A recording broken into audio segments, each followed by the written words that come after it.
Okay, I'll move to the next one. Tanisha Holder. Tanisha Holder, good afternoon. Come on up, Ms. Holder. DCPS teacher as well. Mr. Williams, we'll start with you, sir. Sure. Good afternoon. Good afternoon. I'm Ben Williams. I am a teacher and have been teaching in DC Public Schools for DC Public Charter Schools for 4 years now. I'm glad to be here today and thank you for the opportunity to speak with you guys. Over the past 4 years, I've been privileged to work at 2 Tier 1 charter schools here in DC. These schools, my interactions with students and families, and my experience over these past 4 years have shaped my views on educational policy issues. Today I would like to speak with you about the need for schools to use a variety of assessment measures to monitor and evaluate student progress, performance, and overall learning outcomes. I believe that a variety of assessment measures are necessary in the district's classrooms to ensure students receive equitable learning opportunities and a chance at equitable learning outcomes. Overall, the benefits of teachers using a variety of assessment measures, I believe, are numerous. It's important to note that Two Rivers Public Charter School and Capital City Public Charter School are both expeditionary learning schools. This means that their curriculum and instruction centralize learning around real world and authentic context. Although these 2 schools have endorsed this model, other teachers across the district are hamstrung from being able to use experiential and project-based learning methods. That's partially why I'm here today. I think that this limits teachers' potential to evaluate student learning by suppressing the options that they have available as educators.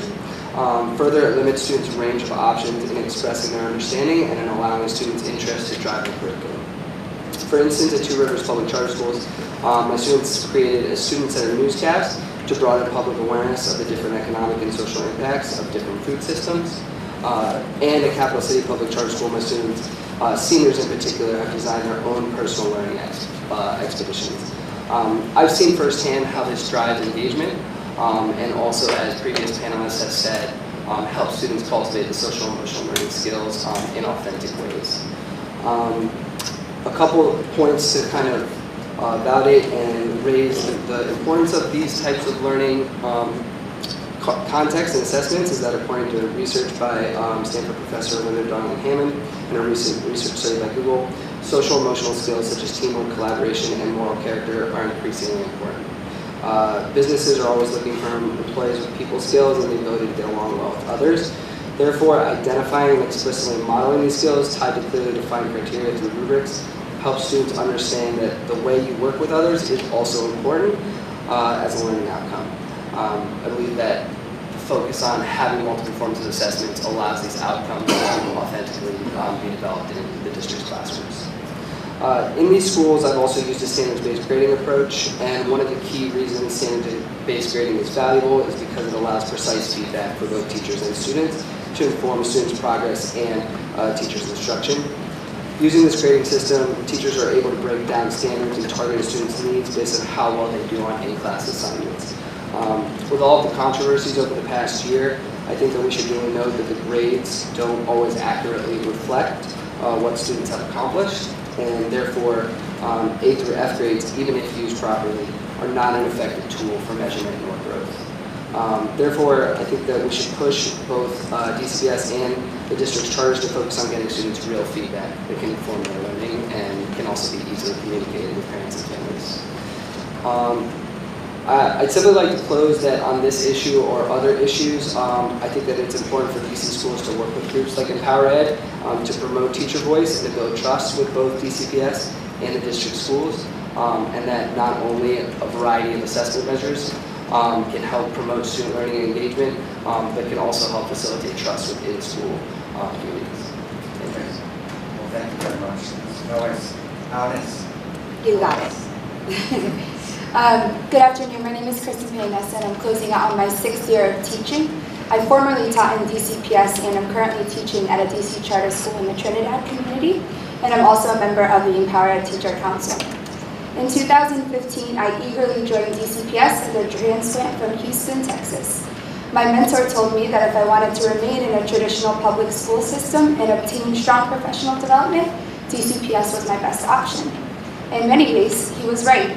Compared to my experience in Houston, DCPS had content-centered PD led by teachers themselves, My campus had 2 awesome instructional coaches both years who taught me theory and brain-based practices around literacy, as well as introduced me to new and effective writing curriculum. However, despite success in the classroom and my unconditional love for the kids in the community I served, I could not bring myself to remain a DCPS teacher, and I'm not alone. Poor teacher retention of highly qualified teachers is eroding the progress that DCPS has made in years past and preventing further successes from coming down the pipeline. Our kids cannot get a high-quality education when highly qualified teachers keep leaving the district. Whether it be to charter or private schools in Washington, D.C., or to traditional public schools in other counties, when great people leave, kids across Washington, D.C. suffer. In a district that has made socio-emotional well-being of our kids a priority, giving great teachers no other option but to leave is breaking bonds of trust between our communities and our neighborhood schools. Because on a human level, our kids and their families crave stability, structure, and qualified personnel they can trust and rely upon. Yet it's crucial to know that when amazing staff, teachers, coaches, and leaders leave DCPS every year, it's rarely because of our kids and communities. Here are a few reasons why these personnel are leaving. They're leaving because we have a curriculum that doesn't align itself to the testing metrics we use to assess both kids and teachers, causing teachers to become curriculum specialists overnight and feel ill-equipped to tackle all of the countless responsibilities they have.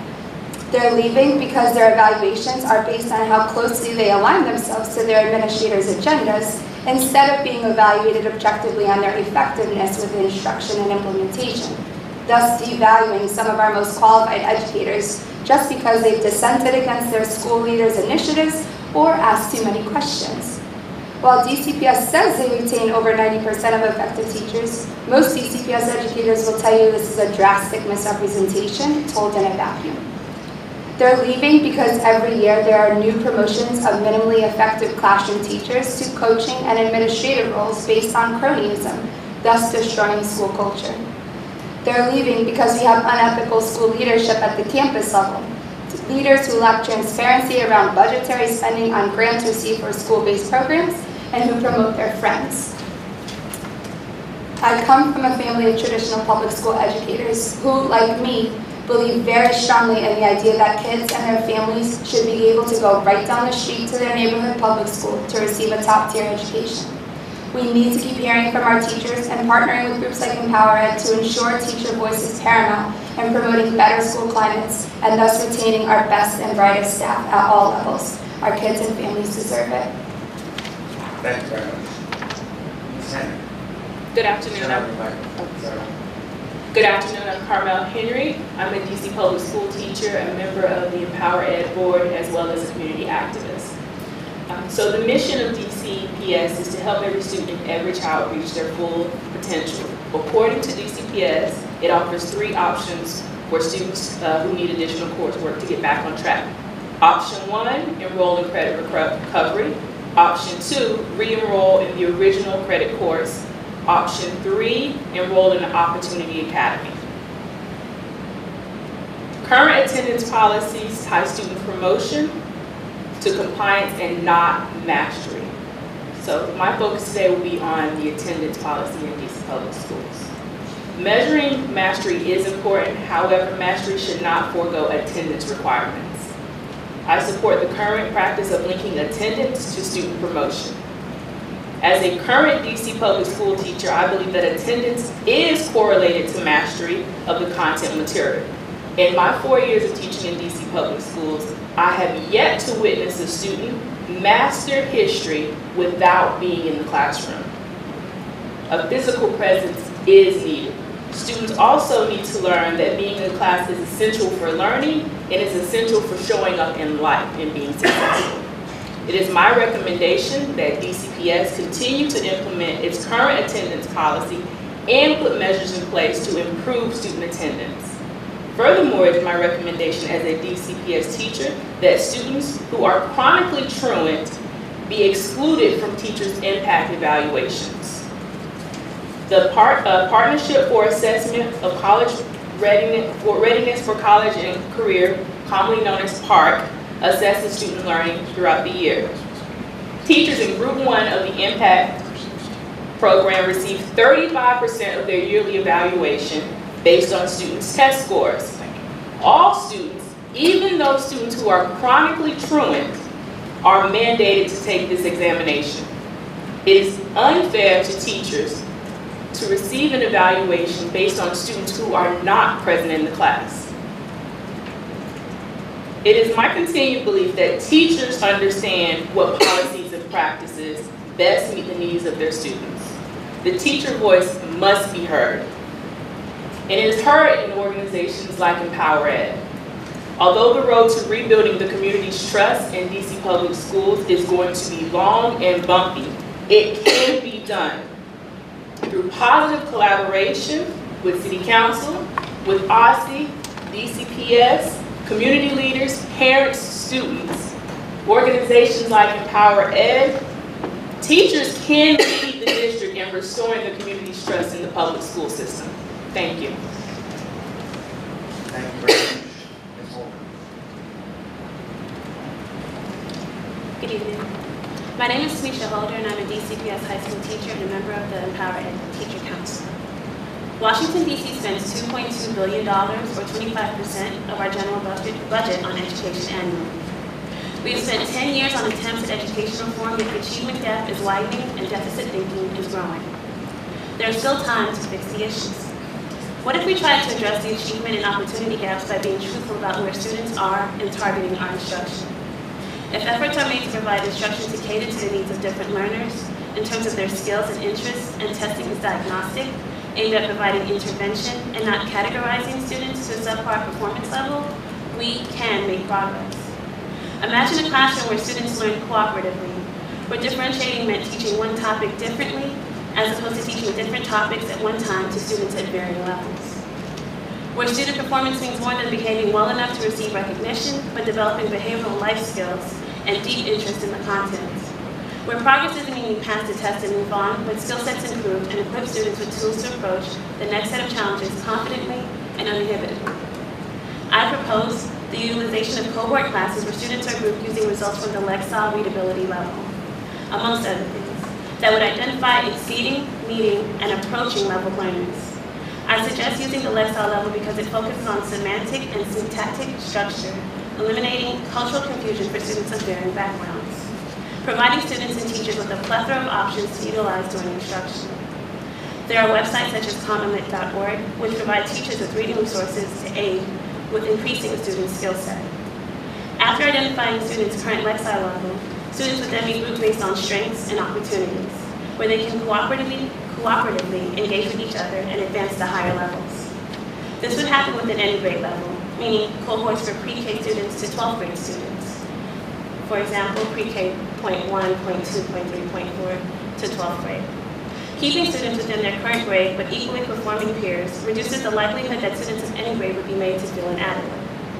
With such a wide range of student reading levels, especially in the upper grades, we must break down the focus on the traditional grade and age-based cohorts.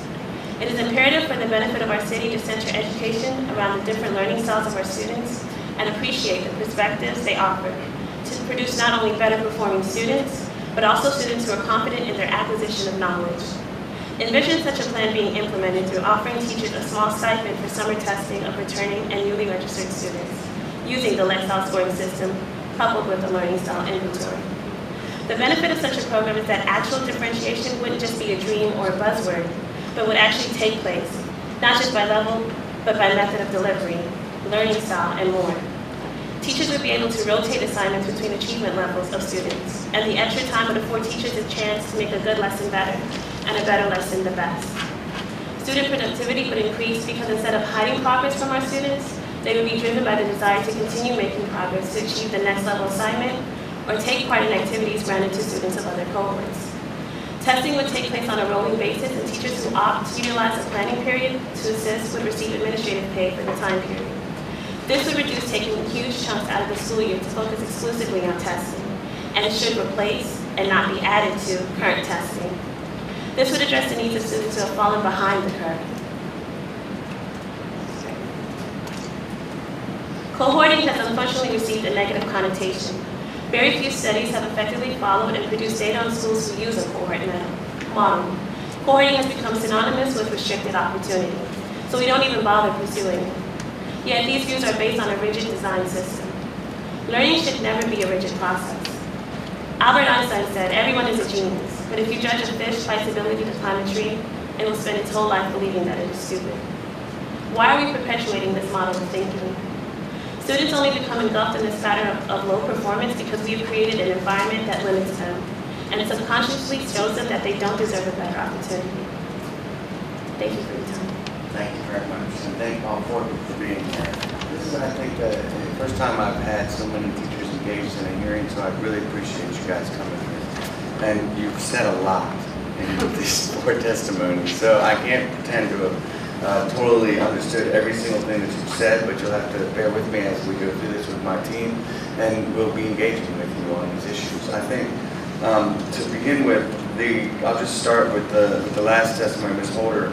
It's funny that you mentioned at the end that it's gotten, your core routine has become synonymous with restricted opportunity, because the whole time you were reading, I was thinking about that. So it's good that you brought that to the table, and we can try to understand it better, because I don't think what you're saying is that we should have an entire class over here of one type of student and another class over here of another. What you're saying is that in the classroom, you should be able to group students enough to actually give them the targeted lessons they need for the levels that they're at throughout the day or during that period. Am I right? Okay, you can respond more than that if you want. I just think it's interesting. I haven't heard it brought up yet before, and so I think there's real value in trying to explore it. But if you want to say a little more about yours, have you tried it or not yet? You're not allowed to. I think that goes back to what Mr. Beth Williams was saying. You're not allowed to try it, are you? Right. And go ahead.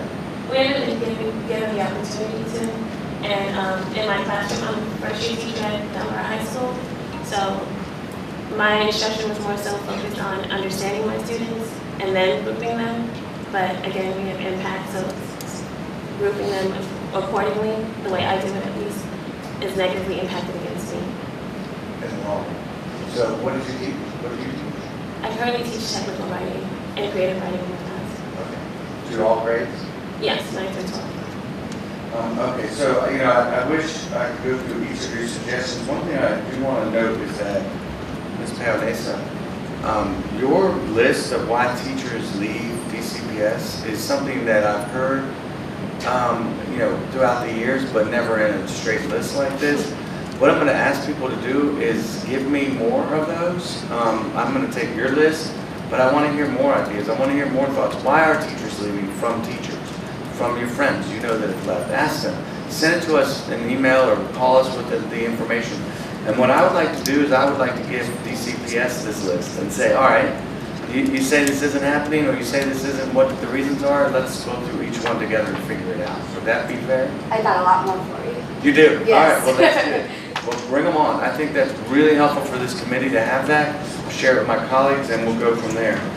And so I appreciate that. I was just going to make one comment on Ms. Henry, and I'm trying to remember. Oh, you were talking about attendance policies, and you like the fact that attendance actually has an impact on whether or not you can move forward. Well, I agree with you entirely. Attendance does have an impact. If you're not there, unless you're truly a genius, you are going to not be able to become a master of that particular whatever subject it is. But we have, and I'm curious your thoughts on this. We have very different experiences for different students about what they have to do on a daily basis to get by in life, to work, to take care of siblings, to do whatever it is that they need to on a daily basis to make it. Now, how do we accommodate that? Now, how do we do that in a structure like, that is so rigid around scheduling? And now some schools, like, I know Luke Seymour, for example, has a floating schedule a little bit. Some other schools have online credit recovery you can do during the year. But what are your thoughts on that? How have you handled that as a teacher? Well, I am a former Luke Seymour teacher. Oh, you are? I am. I worked at Luke Seymour for 2 years, so I'm familiar with the various policies, including credit recovery. So I do not have a problem with flexible scheduling, but I think there still needs to be some type of accountability for the student. Even if you are enrolled in an online course, there needs to be something that keeps track of their time, that they're actually completing the work. In addition, if students are not in the school or they're not completing the work, I do not believe that teachers should be required their yearly evaluations should not be linked to students who do not complete the work. And I'm not sure if I remember correctly, but I remember asking this question specifically, and I was told that that shouldn't be the case, but we can go back and check it again, and I know DCPS is watching this, so we'll find out from that, but, you know, I do think that that is a serious issue. You can't expect a teacher. But I think it's also important to note that we're looking at excused versus unexcused absence. So a student may have 60 absences from my class, but they have brought in documentation, and now in the system, it's demonstrating that they may only have 30 absences, which is still a substantial number. However, they've actually missed 60 absences from my class. And so I think we also need to take into consideration that students who are suspended from school, so those students, those absences in the District of Columbia Public Schools are excused absences. So those students may have 10, 15, 20 days of excused absences. They're still a reflection of my evaluation, even though in the system we're showing, okay, they only have 10 unexcused absences. Yes, you have 10 unexcused absences, but you have 40 total absences, and you missed a lot of work in 40 days. It would seem to me like maybe a better measurement would be around the actual in-seat attendance measurement, which would let you know to what number of days the student actually got to sit there, whether it was unexcused or excused, and I think that would give you a better idea of kind of how engaged the student has been in the material, which is what you're trying to get at. Well, I do agree with the in-seat attendance if it is done appropriately. In my experience as a DC public school teacher, going back to her point, is the leadership. What I have found is that you as a teacher are somewhat bullied into not marking students absent. So even though the in-seat attendance record in the system may reflect one thing, that's not a true indication of what's actually happening in the class. Thank you all very much. Cosme Lantigua. Cosme.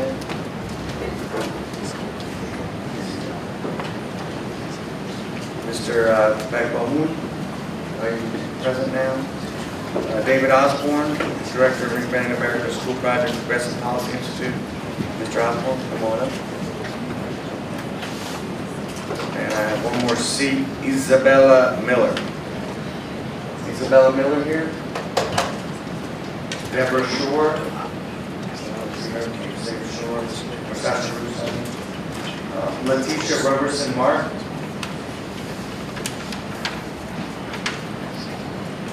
Mary Brown, Executive Director. Christine Reiner, the New Teacher Project. Okay, we'll start with Mr. Bagbohoon.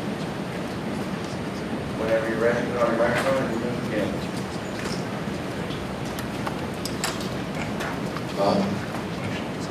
Good evening. How are you doing today? Good, how are you? I'm doing well. Thanks for being here. Thank you very much for having me. I'm going to start off actually with a quote, a quote by Loris Magaluzzi. It says, "The gifted teacher is shaped only by working together with children and other adults, by building together, making mistakes together, correcting, revisiting, and reflecting on work that has been done. The culture of our teachers is not only a question of inquiry and knowledge.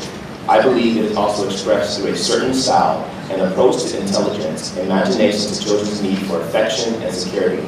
This gives teachers endurance and the passion for their work. It reinforces that permanent curiosity." My name is Olurotimi Fagbon. My students call me Mr. Timmy, just for short, for simplicity. And I am a DCPS teacher and a member of the Power Ed Teacher Council. The DCPS 2017 to 2022 commitment states, "Every student feels loved, challenged, and prepared to positively influence society and thrive in life." That is a commitment that I support and I'm committed to achieve. As a Black male educator, a pre-K3 educator also as well, I was inspired to give back to society. Teaching was a lifelong goal.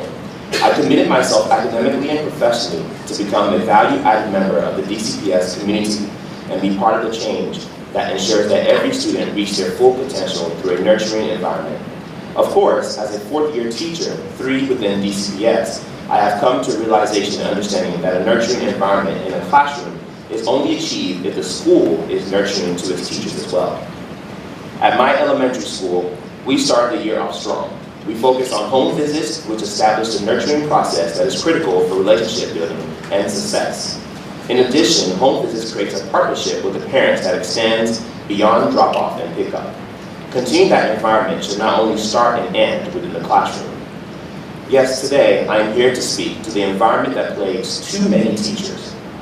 I am here to speak on behalf of those teachers who are literally afraid to speak because their environment is so toxic that they struggle to achieve the vision and goals that DCPS commits to its community. I am also speaking on behalf of my own experience of literally being reprimanded because I spoke out for what's best for my students. I grew up all my life believing it takes a village to raise a child, but this village is not supportive in raising our children when administration use fear tactics. Fear tactics such as purposefully dividing grade teams to meet individually in hopes of breaking their spirit just because they simply disagree with instructional practice that are not developing appropriate. Fear tactics where you schedule to meet with the principal and walk into the meeting with 4 other administrators holding computers pretending to transcribe the meeting. Fear tactics where I have witnessed teachers leaving the district and having to hire a therapist because of how the administrators treated them. Fear tactics where every email, every conversation, every letter revolves around your impact score being impacted. Teachers go from inspired teachers to leaving the district or teaching profession. Teachers also go from being honest to lying on the progress of their children due to the fear of losing their job. That's what the controversies this year have demonstrated, and we won't escape those stories without fundamentally changing the culture that underlies them. Part of DCPS' commitment is to empower our people through recruiting, developing, and retaining talented, caring, and diverse teachers. I wish that would have been most teachers' experience, but instead, some of us live in fear, not empowered. I hope the district really takes this seriously because the only way to achieve its committed vision, goal, and retention is through a nurturing school. That's why it's essential DCPS works with groups like Empower Ed to build trust in our schools and elevate the voice of teachers. Thank you very much. This is very much. Turn on your microphone. Good afternoon. Good evening. Thank you for having me. For those who are awakening from the I and thinking more collectively. My name is Cosman Antigua, DCPS teacher and Empower Ed teacher council. I'm Dominican, raised in Puerto Rico, and granted with the opportunity to serve in education in 3 different social environments within my 13 years of teaching. Puerto Rico, Miami-Dade County, and the District of Columbia. I am currently teaching in DCPS as a physical education, health teacher, and swimming instructor, and as I said, member of the Empower Ed Teachers Council.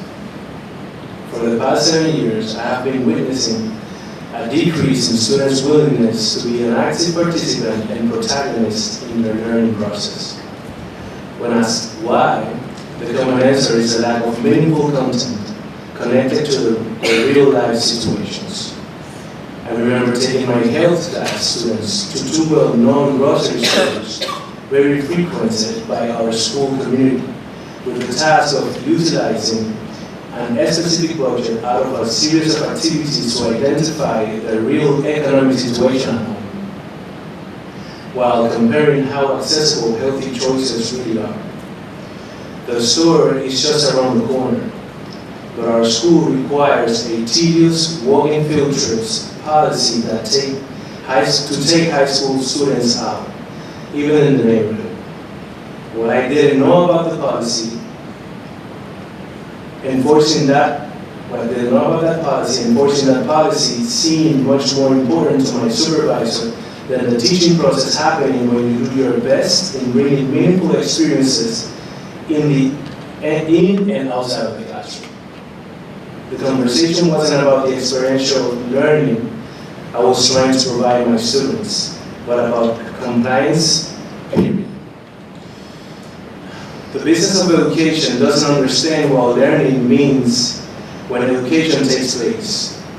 This system only reads numbers instead of a consciousness looking to develop its individual potential in connection with others to find solutions that in the long term will benefit communities, societies, countries, and if inevitable, the planet. education without its business counterpart should be the pathway to nurture true relationships and not to sustain a failing, inequal, and unjust existing economic system.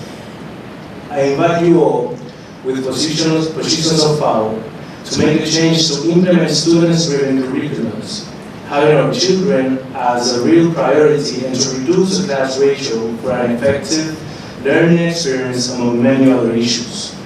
Please continue to ask those in charge of our school system what they're doing to trust the voices of students and teachers in building a more flexible curriculum that is more relevant to our students' lives. It is totally understandable that neither of us will have a magic bullet to solve education. But I do believe in us and our values as a result of all those experiences that brought us to understand that we are all connected by the same needs.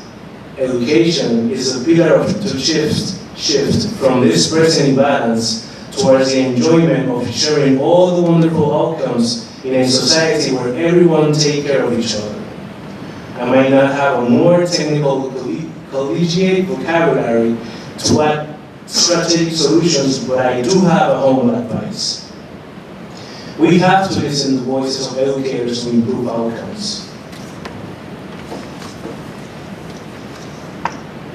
That's why it's essential to support the work of Empower Ed.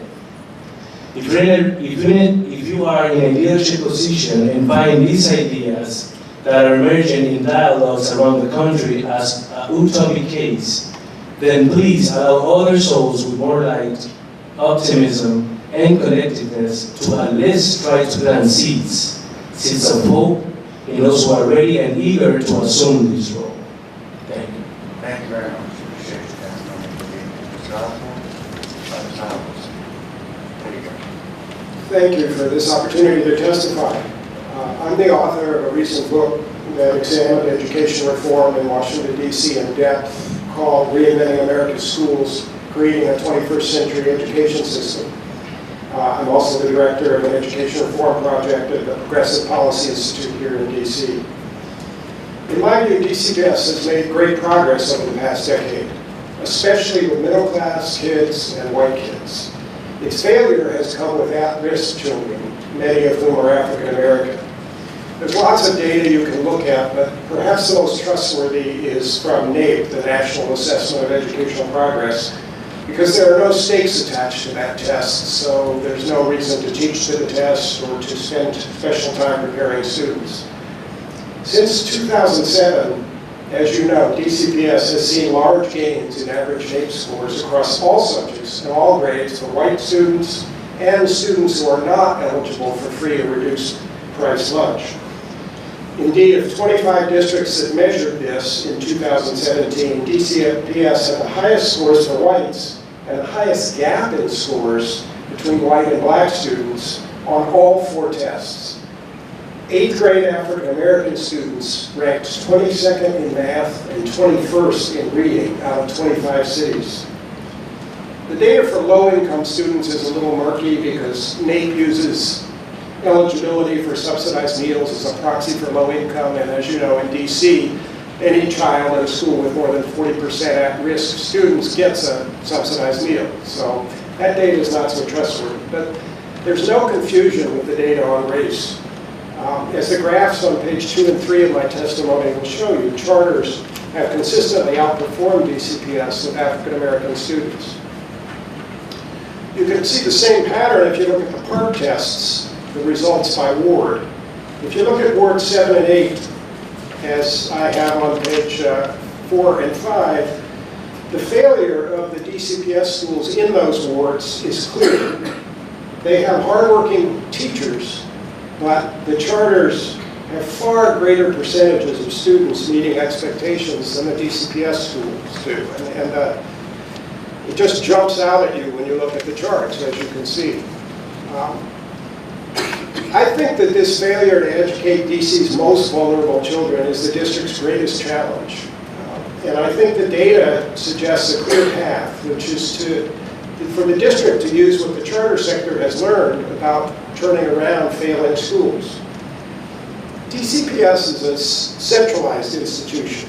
It has good teachers and it has a high-quality curriculum, but it's imposed on almost all schools. And the problem is, if you're teaching 5th grade, a world-class 5th grade curriculum does you little good with children who are reading at a 1st or 2nd grade level. A world-class art and music curriculum may not do your children much good if they don't learn to read, write, and reason. You may need to double up on reading time and forego the art or music for a year or two to bring those 2nd graders up to grade level. Now, charter schools have the freedom to do this, but most DCPS schools do not. There are at least 10 other urban districts in the country that are inviting successful inner-city charter operators to operate their worst district schools. Philadelphia, Camden, New Jersey, Indianapolis, Chicago, Springfield, Massachusetts, Atlanta, San Antonio, Tulsa. Most have had real success with the strategy, though for a few of them it's too soon to tell. As you know, DCPS did this under Chancellor Michelle Reed.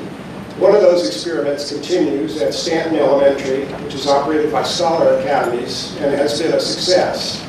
Another was a mixed success when Friendship Schools operated at Anacostia High School for a few years. And a third failed when Brooklyn-based Friends of Bedford proved unable to manage discipline at Dunbar High School. So charter operators don't always succeed. But part of the beauty of contracting with them to run schools is that when they fail, they can be replaced with stronger operators. Other districts have learned really important lessons about how to do that. And I would urge DCPS to take a close look at those lessons. For example, in Indianapolis, they've had great success in part because the replacement schools have been carefully incubated for a year or two. Their leaders have been supported by a local nonprofit, financially and coached for a year or two as they recruit staff and plan their schools. There are lots of other lessons, but my point is there are strong operators in DC ready to take on new schools. And I'm certain some of them would welcome the opportunity to operate a district school. In fact, such an offer would alleviate their greatest barrier to replication, which is the absence of affordable school facilities in the city. I think it would be a win for strong charter operators. I think it would be a win for DCPS, but most important, it would be a win for the city's most vulnerable children and their families. Thank you. Thank you. You're on. Am I? Yeah. Great. Thank you for hosting this important conversation, and thank you for the opportunity to testify today. My name is Christine Reiner, and I'm a partner at TNTP. We're a nonprofit that works with school systems across the country to help them meet their goals for students and to give more students the chance to learn from great teachers. We have deep roots here in the district dating back nearly 2 decades. For example, we worked with DCPS for 15 years to manage the DC Teaching Fellows program, which brought more than 1,300 talented teachers into the district. That means we've been able to observe firsthand the comprehensive set of school reforms DC put in place under mayoral control, and compare them to what we've seen in more than 200 other school systems we've worked with over the last 2 decades. I want to spend a few minutes reflecting on the piece of those reforms we followed most closely, the district's efforts to put effective teachers in every classroom. Research has confirmed what most families already know. Teachers have a greater impact on their students' success than any other school-based factor. And the performance of individual teachers, like the performance of professionals in any field, varies widely. Just 1 year with a highly effective teacher increases a student's chance of attending college, earning a higher salary, and saving for retirement. One ineffective teacher, on the other hand, can leave a student struggling to catch up for years to come. As a result, a lot of school systems talk about the importance of recruiting, developing, and retaining effective teachers. DCPS, thanks in part to its transition to mayoral control, is one of the only large school districts in the country that has backed up its talk with a comprehensive set of policy changes designed to put effective teachers in more classrooms every year. At the heart of these reforms was a new teacher evaluation system, IMPACT, rooted in a clear vision of what great teaching looks like in DCPS classrooms, and based on multiple measures of performance, including student learning. Unlike most teacher evaluation systems, which rate almost every teacher good or great, Impact has given principals and district leaders a more realistic picture of teachers' performance, allowing them to distinguish great teaching from good, good from fair, and fair from poor. Using this information, DCPS does everything in its power to keep its best teachers in the classroom, from hosting an annual gala in their honor, to making sure principals actually ask them to stay on for another year, to making it possible for them to earn six-figure salaries after less than a decade on the job and earn large bonuses along the way. At the same time, the district hasn't backed down from its high expectations. The relatively few teachers who earn low evaluation ratings and don't improve aren't allowed to stay in the classroom. Some of these reforms were controversial at first. DCPS didn't get everything right on the first try, but sustained leadership over the course of 3 administrations gave the district a chance to refine policies based on feedback from teachers and principals, and implement them long enough to actually see the results. Those results are clear. DCPS students are getting better instruction now than they were a decade ago, and it's helping them learn more. Independent research has found that the reforms have helped the district replace low-performing teachers with stronger ones, which translates to at least 4 extra months of learning for students in reading and math. The same researchers found evidence that Impact has helped teachers across the district improve. And DCPS has done all of this without increasing turnover among high-performing teachers, as some cities had feared. In fact, an analysis released just last week found that the district is retaining 92% of its top teachers. This commitment to great teaching and great teachers, backed up by smart, well-implemented policies, is a record the entire DCPS community should be proud of. It remains a model for other school systems across the country. And for the sake of current and future DCPS students, I hope the members of this committee will work to keep it in place for years to come. Thank you. Thank you very much. I appreciate the testimony. I'm all for what you do. I think that perspective is something that has to be put on the record. And I think there is a strong belief at DCPS that it's working. The challenge we have is that you have Mr. Timmy over here who's saying that there's a culture of fear and that there's an engagement there that makes it harder for teachers to actually operate. There's also, I think, work that needs to be done to engage with teachers more meaningfully, more directly, so that they can feel like they're a part of the decision making.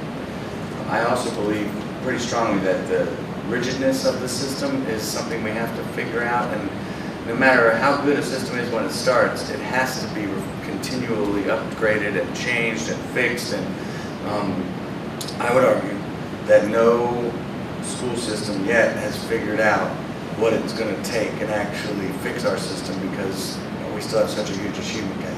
And the fact of the matter is that even in the schools where the charters have taken over or where they've been engaged in DC, we still see achievement gaps. And I'm not meaning to lecture tonight because I think that's not fair, but I'm here to listen. But I think it's important for me to say that part of the challenge we had, and I said in my opening, is that I think there's still a question around race in our city, in our country, and that it's about believing in people, honestly believing in people. And I don't think we believe honestly in children and families who come from a poor background to our African American or Latino or whatever, and I think we also don't believe in teachers like that either. And I think that's a real challenge that we have to overcome. And that, to me, is a systemic, societal challenge that we have to overcome in our world. That is, most manifested. The problems are most manifested in our schools, and it's because that's where the biggest impact is.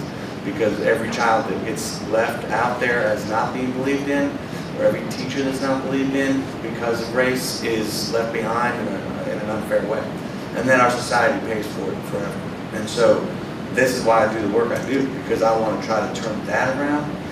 And so it's really important that when we put a system like Impact in place, we are cognizant of the fact that it's not having the actual effect that we hope it would have across the board. It may be helping some teachers, but it is not helping all of us. And that is manifested in the reality of our achievement gap. And so I'm open for all suggestions here. I really am, and I've been open for a long time. I think more mental health supports around diversity, more engagement meaningfully and directly with teacher training. But the one thing I've heard from Empower, which has really, I think, resonated with me, is when we have a school that is not performing at the levels that we want it to perform at, we put more restraints on those teachers and more restraints on that curriculum. And one thing that Chancellor Antoine Wilson was talking about was the opposite. He was beginning to explore saying, how do we give them more freedom? And I think it's because he understands, and I think I certainly am beginning to understand, that if you really want to turn around the achievement gap and fix this, you have to understand what it's going to take from those parents that are involved in those families, that are part of those families, from those students, from those teachers that are on the ground. It's why I don't support the consortium, why I don't support the auditor going and doing an evaluation.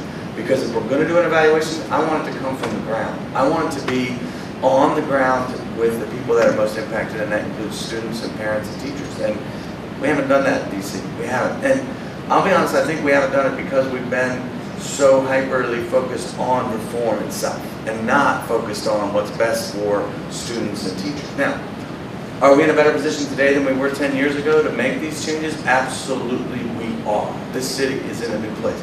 So we can now walk into a classroom and in most communities and not be afraid that the ceiling's going to fall in. We can make sure that there are books there when we need the books there, or that there's IT supports or collection, curriculum in place. But now's when it gets hard.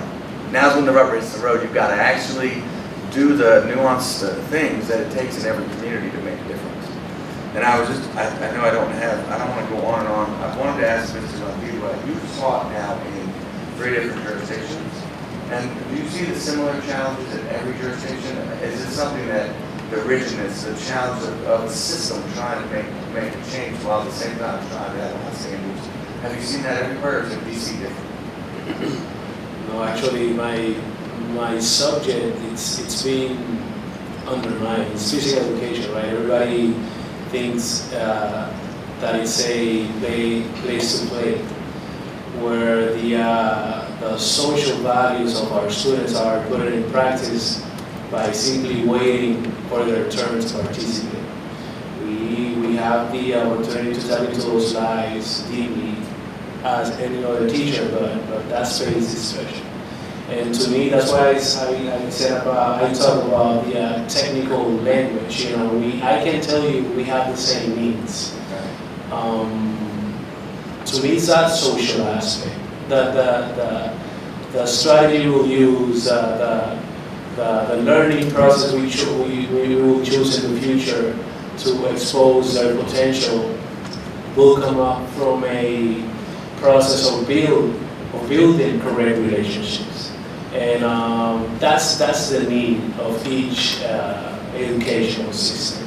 When we're going to let them be themselves, when we're going to bring a curriculum where they can tap into themselves, go deeper, know themselves, and then support and have an active role within the learning process. So that's the need, and I'll say that in this country, it's around the planet. Thank you. Thank you all. Do you want to add something, Mr. Osborne? Yeah, I just wanted to say that I agree with everything you said about the societal reasons for the achievement gap, basically everything that you have just said. I want to emphasize one other element, which is that the schools, especially in the inner city, need the flexibility to meet the children where they are. And charters are built around that idea. DCPS is not. DCPS is a centralized system, and there is a certain amount of rigidity there. And I think those schools need a lot more flexibility. And then if you're going to do that, you have to hold them accountable. And if they're failing year after year, you have to intervene, perhaps replace them. It's that combination of autonomy and accountability that has been most powerful in urban America. And it's most difficult. Now, there are cities that are managing. None like DC. Thank you all very much. I appreciate your testimony. And we call the next panel. What I do, I want to let everyone know that I know that it looks like I'm all by myself up here, but this is on TV. It's live right now on TV throughout the District of Columbia. We replay it on TV. All of my colleagues are interested and engaged on these issues, and I'm sure they're going to be tracking them. So don't think that you're just talking to one person. Thank you. Thank you.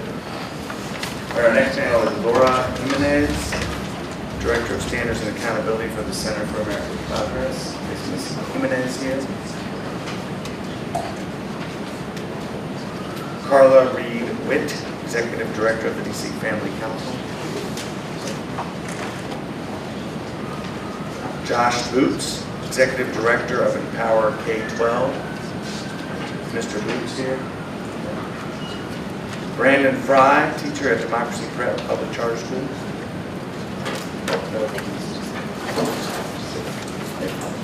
Is Mr. Fry here?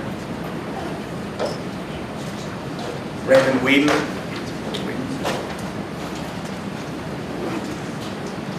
Mr. Whedon, who is engaged beyond compare. He is amazing. Zachary Parker, Senior Director of School Support, the Achievement Network. Mr. Parker here. Come on up, sir. I think that's going to occupy all the chairs at the table. So we'll begin with Ms. Jimenez. Close, Jimenez. Jimenez. That's okay. Jimenez. Laura Jimenez, Director of Standards and Accountability at CAP, Center for American Progress. Thank you, Mr. Thompson. Yes. So thank you so much for having me here to speak with you. So the goals of my testimony are twofold. First, I would encourage you to build on the progress that DC has already made in improving student outcomes. It is certainly by no means a lost cause. There is progress to build on. And then next, I want to help you identify ways to align DC systems with the rigorous expectations it has set for all students, especially when it comes to senior high school diploma. So over the last 9 years, DC has been one of the fastest improving urban school districts in the country on 4th grade math and reading, and was one of the only states or districts to consistently improve on the National Assessment of Education Progress, or NAEP, in these categories since 2013. On state tests called the PARCC test, scores improved 7 percentage points in English, comparing 2017 results to 2015, and 6.5 percentage points in math over this same time period. But the recent graduation scandal really points to the need to develop systems that better support all students to meet the district's admirably rigorous expectations. When schools don't have the supports needed to help students become ready for college, careers, and life after high school, the gap really creates the fertile ground that we've seen for the cheating scandals and the uneven progress that you yourself have acknowledged that exists across all of DC students, but particularly in traditional high schools. According to last year's outcome data, despite rising graduation rates since 2011, when the 4-year rates were first calculated, among DC's 8 traditional high schools, 6 have proficiency rates between 0 and 20% in both English and math, based on last year's PARCC scores. 7 of these high schools have chronic absenteeism rates of 50% or greater. And almost all schools with these low proficiency rates also have high rates of chronic absenteeism. So despite having relatively rigorous expectations for high school graduation, too few students meet them. DC's high school graduation requirements meet all but one marker of college and career readiness, and in the resources that passed out to you is our analysis of state high school graduation requirements. DC fared pretty well, so we know it isn't a policy issue, it's an implementation issue. But DC, has taken a lot of courageous steps in education policy. For example, it was one of the first states to set high academic expectations by adopting and implementing the Common Core State Standards and their aligned assessments. And most importantly, sticking with this choice. We know that when looking at the 3 years of available state test score data, states that either pulled out of the standards or the aligned assessments saw the most uneven results. But that's not the case with DC. And this political courage could be one reason why, since implementing these standards, DC has made some of its largest gains in reading and math compared to other states. The rising scores on both PARCC and NAEP really validate that students are making real academic progress. But as you've acknowledged, it just isn't enough. Then there are the strides made in aligning educator professional development with academic mastery of the Common Core state standards to ensure rigorous instruction through DC's Learning Together to advance our practice, or LEAP, the professional development program.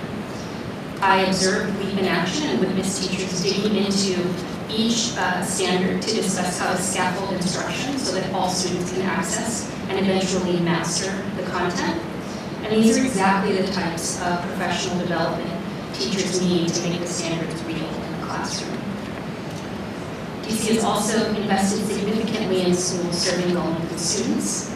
The district overhauled its educator salary schedule to reward effective teachers in high-need schools and increase pay dramatically for all teachers. And today, excellent teachers teaching in high-need schools can earn more than $130,000, an amount that often exceeds the salaries offered by nonprofit and government jobs all over Washington, D.C. By implementing these generous financial incentives to teach in schools serving students from disadvantaged areas, DC really bucked the national trend of paying teachers only 60% of what other college-educated professionals learn. This investment also eliminated pay as a reason that teachers leave the district. And I think what we're seeing in strikes across the country is really contrary to what DC has been doing. So while you've taken some courageous steps in college and career readiness for all students, I've got some recommendations to help you make that real for all students. I noticed you have a lot. I do. And there's 5 minutes already through, so Okay. you can go through them, but maybe not read the whole thing. Give me 1 minute. Yeah, that's all. Cool. I'd like to. Great. So I would say what an important recommendation is that you really develop systems to monitor and report good and accurate data and hold district leaders accountable for the accuracy of that data. One way to do this could be through a research partnership. I did hear your concerns about that. You may want to look at Chicago. They've been implementing that through the University of Chicago Consortium Research. They've coupled that with decentralizing the system. So I think it'll get at your